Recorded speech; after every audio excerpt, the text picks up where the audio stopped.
Ghafurur Rahim. Sesungguhnya Allah Maha Pengampun, Maha Penyayang. Amin. Kenapa ayat ini turun? Allah Maha tahu. Kadang kita sebagai manusia suka sampai pada titik keputusasaan. Dosa saya terlalu besar. Kayaknya Allah tidak akan mengampuni kesalahan saya. Saya berbuat dosa besar pada ibu saya. Hartanya habis oleh saya sampai dia meninggal. Rasanya saya yang membunuh dia itu, katanya itu hilah syaitonnya. Terus dibisikan perasaan bersalah. Nah, yang akhirnya dia putus asa. Percumalah, dosa aku tidak akan diampuni. Apa yang terjadi? Dia melakukan lagi. Nah, oleh karena itu Allah berfirman, katakan kepada hamba-hambaku yang pernah terjerumus dosa, jangan kamu putus asa dari rahmat Allah. Makanya siapapun di antara kita yang pernah terjerumus dosa, yakin bahwa Allah akan mengampuni. Satu kata kuncinya, tidak mengulangi lagi. Betul. Tepuk tangan dulu, Buah, biar semangat, Buah. Oke. Emailnya dari isabella_agata@gmail.com. Assalamualaikum, Ustadz. Waalaikumsalam. Apakah hidayah tobat itu selalu dibuka oleh Allah setelah seseorang menerima akibat dari perbuatan dosanya? Terima kasih. Wassalamualaikum warahmatullahi wabarakatuh. Waalaikumsalam. Iya, memang ada satu kenyataan dalam hidup, orang itu tobat setelah kena batunya. Kejadian. Ya. Ada seorang suami ketika gagah, ketika sehat, ya. Kerjanya nyakitin istri aja. Disuruh tobat malah memperlakukan istrinya dengan buruk.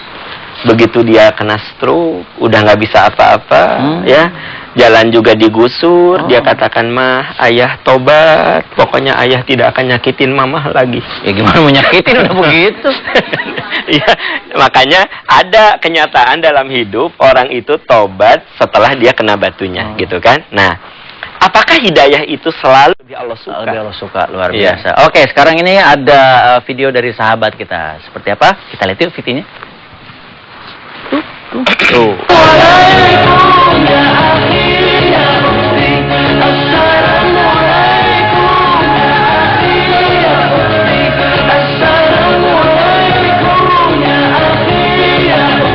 Assalamualaikum Ustadz, saya Dila. Jika seorang bapak di penjara karena menyebabkan yang ditabrak meninggal, apakah dia harus bertobat? Terima kasih Ustadz. Assalamualaikum. Jelas ya Pak Ustadz ya, tadi katanya ada seorang bapak di penjara karena menabrak dan menyebabkan yang ditabrak itu mati. Apakah itu harus bertobat apa enggak? Begini, menghilangkan nyawa orang lain itu kategori dosa besar. Betul. Tapi di dalam Al-Quran juga diungkap, ada yang menghilangkan nyawa orang lain bukan karena keinginannya, bukan karena hawa nafsunya, tetapi karena situasi, musibah, karena karena dia sendiri tidak berniat itu. Nah, ya jelas sesuatu yang kita lakukan tidak disengaja, sesuatu yang kita lakukan tidak kita inginkan, ya gitu. Itu tidak kemudian dikategorikan sebagai perbuatan dosa. Tetapi di dalam Al-Quran dikatakan, orang tersebut harus memberikan santunan sebagai ucapan permohonan maaf kepada keluarga yang ditinggal, gitu. Jadi prinsipnya, suatu itu dikenakan sanksi ketika kita melakukan dengan kesengajaan dan penuh kesadaran. Saya yakin kalau menabrak orang itu bukan karena kesengajaan. Jadi tentu saja ya kalau untuk menenangkan hati bertobat ya tentu saja apapun yang kita anggap salah ya kita tobat. Oke, sekarang nih ada penelpon. Kita buka telepon. Assalamualaikum. Assalamualaikum Ustaz. Waalaikumsalam. Saya Bondan di Ngawi. Ya Bu, ya Pak. Halo Mbak. Begini Ustaz, tetangga saya ini bekas tahanan. Ketika di penjara, dia bertekad untuk bertobat dan benar-benar berubah menjadi orang yang lebih baik. Begitu dia keluar dari penjara dan tinggal kembali di lingkungan kami, bukan semangat yang didapat, tapi malah cemooh yang diterima. Ya terus terang, kami merasa tidak nyaman aja ada bekas tahanan di lingkungan kami. Kami takut itu berpengaruh pada anak-anak. Apa yang harus kami lakukan ya Ustaz? Terima kasih Ustaz. Assalamualaikum. Waalaikumsalam warahmatullahi wabarakatuh. Terima kasih Pak Bondan. Ya Pak Bondan, para pemirsa, ibu-ibu di sini, memang ada satu kewajiban kita untuk menciptakan lingkungan yang kondusif bagi saudara-saudara kita yang pernah kena sanksi. Jadi begini, Allah saja begitu maha pemaaf, padahal Allah yang menciptakan kita, tapi ketika kita berbuat salah, Allah maha pemaaf. Nah, kalau ada saudara-saudara kita, dia pernah melakukan kekeliruan, mungkin saat itu dia khilaf atau bagaimana, lalu dia ditahan, keluar lagi masuk ke lingkungan kita, tugas kita justru bukan mengucilkannya, tetapi justru kita harus membantu, merangkul dia untuk lebih baik. Memang ada kasus di mana dia pernah ditahan karena mencuri, begitu keluar dari penjara, dia masuk masjid langsung, ya, mengatakan hati-hati sendal, hati-hati. Kan jadi nggak enak. Curiganya. Ya kan udah gitu, bener ada yang hilang sendal. Ya kan padahal kan bukan oleh orang itu. Betul. Makanya tetap kata-kata kita harus dijaga dan kita akan dapat pahala kalau kita ikut menciptakan suatu kesejukan bagi orang yang pernah ditahan itu.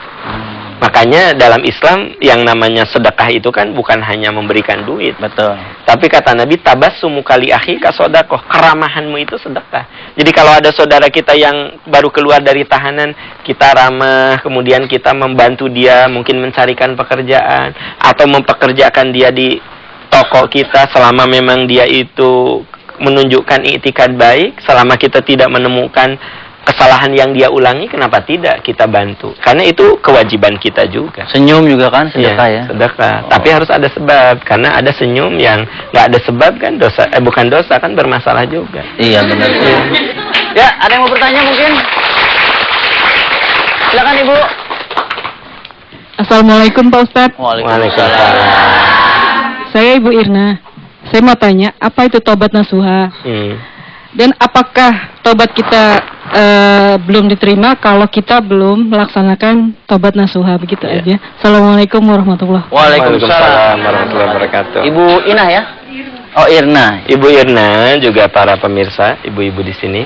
Yang namanya taubatan nasuha itu taubat yang dilakukan dengan segala kesungguhan. Ciri bahwa taubat kita sungguh-sungguh, kata kuncinya satu, tidak mengulangi. Sekarang begini, orang sholat taubat. Orang mengatakan, ya Allah ampuni, ampuni. Tapi dia mengulangi, itu bukan nasuha. Ya. Jadi inti dari taubat itu berhenti. Makanya katanya ada beda antara istighfar dan taubat. Kalau istighfar itu mohon ampun dengan lisan. Astagfirullahaladzim, astagfirullahaladzim. Itu lisan. Kalau taubat itu dengan perbuatan. Misalnya ibu lagi ngobrol sama teman-teman, ya. Ada yang istighfar tapi tidak taubat. Rani astagfirullah ya, tetangga aku ya. Oh, itu mah. Astagfirullah itu mah. Bukan yang ngomongin orang ini, bukan ngomongin astagfirullahaladzim itu ya. Cincinnya segede pelak beca itu mah. Astagfirullahaladzim ini mah. Kita mah bukan ngomongin bukan ya. Ngomongin. Nah, itu sebenarnya istighfar tapi tidak taubat. Oh. Nah, yang istighfar taubat mah ya begitu sini. Itu tetangga aku astagfirullahaladzim. Apa? Nggak jadi. Nggak rame, nggak jadi. Ntar di fax aja. Di SMS udah aja. nggak jadi. Nah, itu artinya dia taubat. Jadi inti dari taubatan nasuha itu berhenti. Jadi nggak usah susah cari definisi.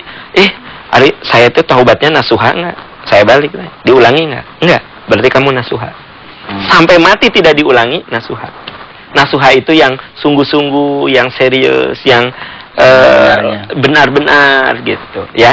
Jadi kata kuncinya taubatan nasuha itu dosa tidak diulangi, ya gitu. Betul. Kalau nggak salah itu optional namanya. Jadi gini, sholat taubat, istighfar itu penyempurna. Substansinya tidak mengulangi. Sekarang sholat taubat, lakukan lagi. Nah, itu bukan nasuha. Jadi kata kunci nasuha itu tidak mengulangi.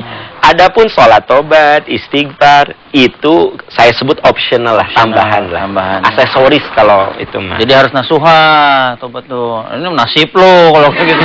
Mantapan. Sekarang kesimpulannya Pak Ustaz. Oke, kesimpulannya bahwa semua orang punya masa lalu. Ya. Kita boleh melihat masa lalu, tapi jangan terlena dengan masa lalu. Ya. Masa lalu itu seperti spion dalam kendaraan. Kita bawa kendaraan, perlu lihat spion nggak? Perlu. Ya, tapi jangan lihat spion terus. Nyusruk.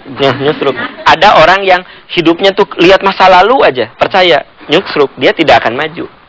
Seperti orang bawa kendaraan, lihat spion aja, dia nabrak. Betul. Kita itu dalam hidup seperti naik kendaraan. Lihat masa lalu seperti lihat kaca spion. Sekilas saja. Oh iya, dulu aku pernah, sekarang aku nggak boleh melakukan, gitu kan. Jadi sesungguhnya semua orang punya masa lalu.